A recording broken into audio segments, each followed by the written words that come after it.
ஹார்மோஸ் நீரிணையில் வணிக கப்பல்கள் மீது தாக்குதல் நடத்தியதாக கூறி ஈரான் மீது அமெரிக்கா அட்டாக்கை தொடங்கியிருக்கின்றது.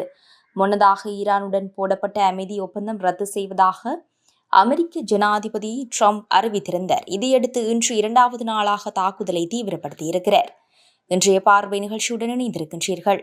போர் நிறுத்த ஒப்பந்தம் ரத்து செய்யப்படுவதாகவும் ஈரான் மீது இன்று இரவு மிக கடுமையான தாக்குதல் இருக்கும் எனவும் அமெரிக்கா எச்சரித்துள்ளது. இந்த நிலையில் அமெரிக்கா தனது தாக்குதலை தொடர்ந்தால் பதிலுக்கு ஹோர்முஸ் ஜலசந்தியை மூடிவிடுவோம் என்று ஈரான் பாதுகாப்புத்துறை எச்சரித்துள்ளதாக தகவல்கள் வெளியாகியுள்ளன. கார்க் தீவை முழுமையாக கைப்பற்றுவோம் என்று ட்ரம்ப் மிரட்டிய நிலையில் ஈரான் பதிலடிக்கு தயாராக இருப்பதாக காட்டுவது மத்திய கிழக்கில் பதற்றத்தை அதிகரித்துள்ளது.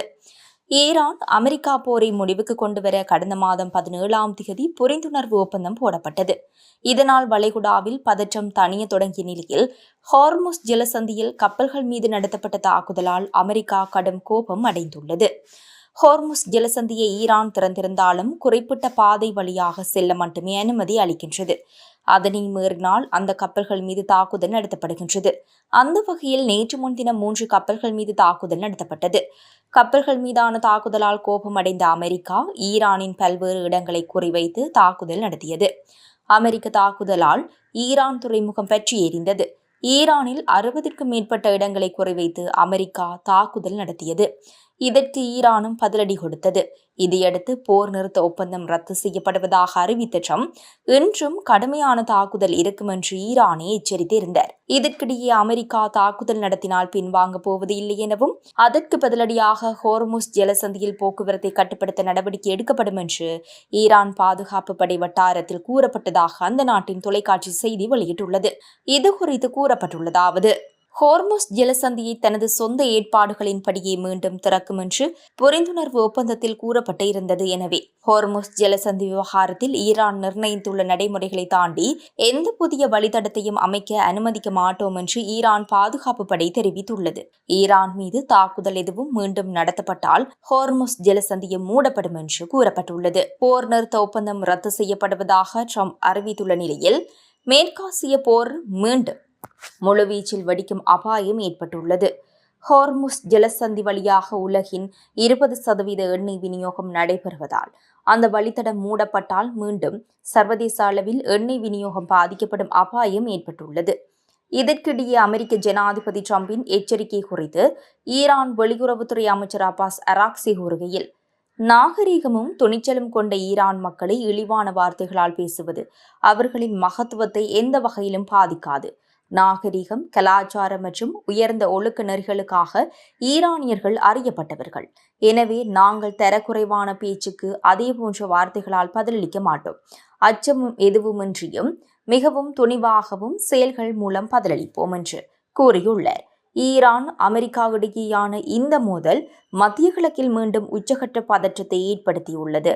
இன்று ஈரானின் புஷர் மற்றும் ஹார்க் தீவு மீது தாக்குதல் நடத்தப்பட்டிருக்கின்றது. ஈரானுக்கு இந்த 2 இடங்களும் மிகவும் முக்கியமானதாகும். குறிப்பாக புஷர் பகுதியில் அணுமின் நிலையம் அமைந்திருக்கின்றது. இங்கு தாக்குதல் நடத்துவதன் மூலம் ஈரான் முழுவதும் மின் தடையை ஏற்படுத்த அமெரிக்கா முயற்சிக்கின்றது. அதேபோல் கார்க் தீவு என்பது ஈரான் பொருளாதாரத்தின் இதய பகுதியாகும். ஈரானில் இருந்து மற்ற நாடுகளுக்கு ஏற்றுமதி செய்யப்படும் கச்சா எண்ணெய் அளவில் 90% இந்த தீவின் வழியாகத்தான் செல்கின்றது. அது மட்டுமல்லாது இங்கு சுமார் 3 கோடி பேரல்கள் வரை கச்சா எண்ணெயை சேமித்து வைக்கும் அளவிற்கு மிகப்பெரிய சேமிப்பு கிடங்கு வசதி இருக்கின்றது. எனவே இந்த இடங்களை குறிபார்த்து தாக்குவதன் மூலம் மீண்டும் ஈரான் எழுந்து வர முடியாதபடி செய்துவிட முடியும் என்று அமெரிக்கா நம்புகிறது. இந்த தாக்குதல் மத்திய கிழக்கு பகுதி மட்டுமல்லாது உலகம் முழுவதும் பதற்றத்தை ஏற்படுத்தியிருக்கின்றது. நேற்றிரவு மட்டும் ஈரானின் 80 நிலைகளை குறிவைத்து அமெரிக்கா வெறித்தனமாக தாக்குதல் நடத்தியிருக்கின்றது. ஈரானின் இராணுவ நிலைகள் மற்றும் எண்ணெய் முனையங்கள் என 80க்கும் அதிகமாக இடங்கள் அமெரிக்கா அட்டாக் நடத்தியிருக்கின்றது. சமீபத்தில் சவுதி அரேபியா மற்றும் கத்தார் நாடுகளுக்கு சொந்தமான எண்ணெய் டேங்கர் கப்பல்கள் மீது ட்ரோன் தாக்குதல் நடத்தப்பட்டது. இதை ஈரான் தான் செய்தது என்று கூறி தற்போது அமெரிக்கா ஆட்டத்தை தொடங்கியிருக்கின்றது. இதற்கு பதிலடி கொடுக்கும் வகையில் ஈரானும் தாக்குதலை நடத்தியிருக்கின்றது. குறிப்பாக பக்ரைன், கத்தாரில் உள்ள அமெரிக்காவின் இராணுவ தளங்கள் மீது ஏவுகணைகளை வீசி தாக்குதல் நடத்தப்பட்டிருக்கின்றது. இதனால் இந்த பகுதிகளில் சைரன்கள் ஒலிக்க தொடங்கியிருக்கின்றன. அமெரிக்காவின் தாக்குதலை கண்டித்திருக்கும் ஈரான் நாடாளுமன்ற சபாநாயகர் முகமது பாகர் கலீஃபா மிரட்டல் மற்றும் அடக்குமுறையின் காலம் முடிந்துவிட்டது, இனி அமெரிக்காவின் மிரட்டல்களுக்கு அஞ்சப் போவதில்லை என்று கூறியிருக்கிறார். இதேவேளை ஈரானுடனான தற்போதைய போர் நிறுத்த உடன்படிக்கை முடிவுக்கு வந்துவிட்டதாக அமெரிக்க ஜனாதிபதி டொனால்ட் ட்ரம்ப் உத்தியோகபூர்வமாக அறிவித்துள்ளார். மேலும் தெஹ்ரானுடன் இனி பேச்சு நடத்த விரும்பவில்லை என்றும் அவர்களுடன் இனி பேச்சு நடத்துவது நேர விரயம் என்றும் அவர் தெரிவித்துள்ளார் என சர்வதேச ஊடகங்கள் செய்தி வெளியிட்டுள்ளன. ஈரானுடனான தற்காலிக போர் நிறுத்த ஒப்பந்தம் நிறைவு பெறுகின்றது. அவர்கள் பொய்யர்கள். அவர்களுடன் எந்த தொடர்பும் வைத்துக் கொள்ள விரும்பவில்லை என்றும் அமெரிக்க ஜனாதிபதி டொனால்ட் ட்ரம்ப் கடுமையாக விமர்சித்துள்ளார். துருக்கியின் அங்காராவில் நடைபெற்ற நேட்டோ அமைப்பின் வருடாந்திர உச்சி மாநாட்டின் இடையே நேட்டோ பொதுச் செயலாளர் மார்க் ட்ரூடோவுடன் இணைந்து டொனால்ட் ட்ரம்ப் செய்தியாளர்களை சந்தித்தார். அப்போது அவர் மேலும் தெரிவிக்கையில், ஈரானுடனான தற்காலிக போர் நிறுத்த ஒப்பந்தம் என்னை பொறுத்தவரை நிறைவுற்றது. ஈரான் தலைவர்கள் தனிப்பட்ட முறையில் சில நிபந்தனைகளுக்கு ஒப்புக்கொள்கிறார்கள், பின்னர் பொது வழியில் அவற்றை மறுக்கிறார்கள். இனி நேர்மையான முறையில் ஈரானுடன் பேச்சு நடத்த முடியும் என நான் நம்பவில்லை. அவர்கள் பொய்யர்கள். ஈரானுடனான பேச்சுவார்த்தையை அமெரிக்க தரப்பு தொடர்ந்து நடத்தலாம், ஆனால் அது நேரத்தை வீணடிக்கும் செயல் என்றே நான் நினைக்கிறேன்.